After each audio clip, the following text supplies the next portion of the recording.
Hello everyone! In this video, I'll show you how to withdraw money from your Fidelity 401k.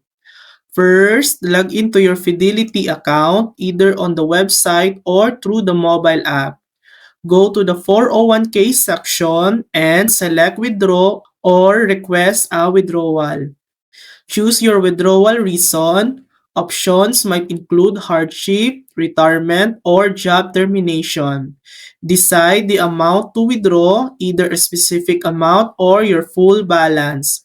Review the tax implications and any early withdrawal penalties carefully. Enter your banking details so the money can be directly deposited. Finally, submit your request and wait a few business days for processing. And that's it. That's how to withdraw money from your Fidelity 401k. Thanks for watching. If this video helped you, please like and subscribe for more helpful tutorials.